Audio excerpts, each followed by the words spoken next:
কাতলা মাছের দামে পুঁটি মাছ। হ্যাঁ বন্ধুরা, ঠিকই শুনেছো। হ্যালো এভরিওয়ান, আবারও আমরা আর একটি নতুন ঝলমলে ভিডিও নিয়ে চলে এলাম। নতুন সকাল, নতুন ভিডিও। আশা করছি তোমাদের ভালো লাগবে। এখন বাজে সকাল 7টা, তো তোমাদের সবাইকে নিয়ে শুরু করলাম আজকের ব্লগটি। সাথে থেকো। তো জামা কাপড়, সংসারের সব বাসি পাট সবই মিটিয়ে নিয়েছি, কেচে মিলে দিয়ে এলাম, দেখতেই পেলে তোমরা। আর এখন বসিয়ে দিয়েছি আমি চা।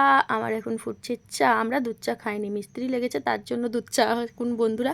তারপরে এই যে একটু ছাতু শেষ হয়ে গেছিলো, সেই জন্য ছাতুটা আর কি ঢেলে নিলাম। ছোটো সোনা বড়ো সোনা ঘুম থেকে উঠলেই ওদেরকে দিতে হবে, সেই জন্য প্যাকেটটা থেকে ঢেলে নিলাম। আর আমার হচ্ছে কি বলো তো বন্ধুরা, শতেক কাজের মাঝেও না, যখন কেউ বলে যে কারো পারফর্ম আছে বা কেউ বিয়েবাড়ি যাবে, কেউ কোথাও যাবে, শাড়ি পরিয়ে দাও, সাজিয়ে দাও, আমার না ইচ্ছা থাকার শর্তেও আমাকে করে দিতে হয়। কেননা কেউ যখন বলে না, তাকে না করা যায় না। ভীষণই খারাপ লাগে, নিজেরই একটা খারাপ লাগে যে আমি করতে পারি, তার শর্তেও আমি বলবো না, নিজেরই বিরক্ত লাগে। কিন্তু সেই সাজাতে গিয়ে আমার এদিকের কাজ কিন্তু ভীষণ লেট হয়ে যায়। সংসারের কাজ আমার অনেক লেট হয়ে যায়, জরির কাজের ক্ষতি হয়, মেয়েদের সামলাতে বিরক্ত হয়, কিন্তু কিছু করার নেই। পাড়ার লোক বললে আমি না করতে পারি না। আর এইদিকে বসিয়ে দিয়েছিলাম হচ্ছে চিচিঙ্গা আলুর তরকারি আর হচ্ছে রুটি।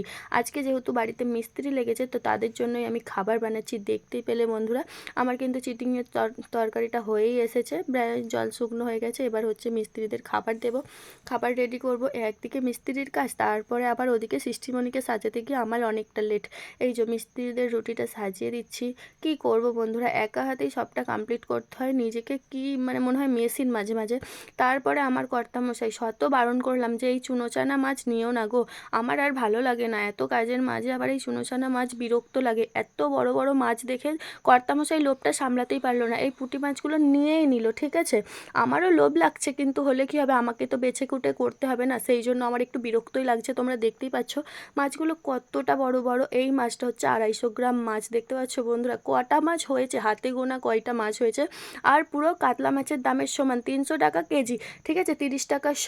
তারপরে কুটে বেটে এই যে কড়ার মধ্যে তেল দিয়েই দিলাম। কড়াইটা গরম হয়ে গেছে, তেলটাও গরম হয়ে গেছে। এর মধ্যে এবার ছেড়ে দেবো মাছগুলো।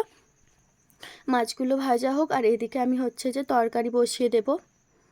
আর কেন বলো বন্ধুরা, মনে হয় যেন আমি আর এক কাজ থেকে আর এক কাজে চলে যাই, একটা কাজ করতে করতে আর একটা কাজ ধরে নিই। এই যে আমার মাছগুলো লাল লাল পুরো ভাজা হয়ে গেছে। মাঝে মাঝে এমন নিজের বিরক্ত লাগে যে শত কাজ মানে কর্তাকে বারণ করার সত্ত্বেও নিয়ে নিল। আর এদিকে বসিয়ে দিয়েছি চাটনি। চাটনি ছাড়া তো আমাদের দিন যাবে না। আর কেন বলো বন্ধুরা, এই চাটনিটাও আমার করতে বিরক্ত লাগে। প্রেসারে তরকারি সিটি পড়ছে, আর এদিকে হচ্ছে চাটনি।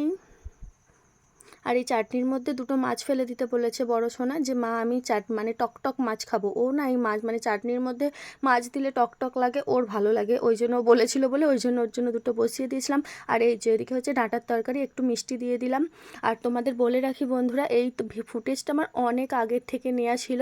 তো আমার গ্যালারি যেহেতু দখল করে বসেছিল, ভাবলাম আমি আজকে একটু এডিট করে ছেড়েই দিই। যেহেতু গ্যালারিটা আমার ফাঁকা করতে হবে, আর যেহেতু ফুটেজগুলো নিয়েছি, তো ভাবলাম এডিট করেই দিই। তো তোমাদের কেমন লাগলো আমার পুরো ভিডিওটা, আর আমার সাথে এতক্ষণ যে তোমরা রয়েছো, তোমাদেরকে অসংখ্য অসংখ্য ধন্যবাদ। যদি ভালো লাগে একটা অন্তত কমেন্ট করে যেও। তো পরের নেক্সট ভিডিওয়ে আবারও দেখা হবে। সবাই ভালো থেকো, সুস্থ থেকো, নিজেদের শরীরের যত্ন রেখো। পারলে চলে এসো মাছ ভাজা খেতে আমাদের বাড়িতে। টাটা।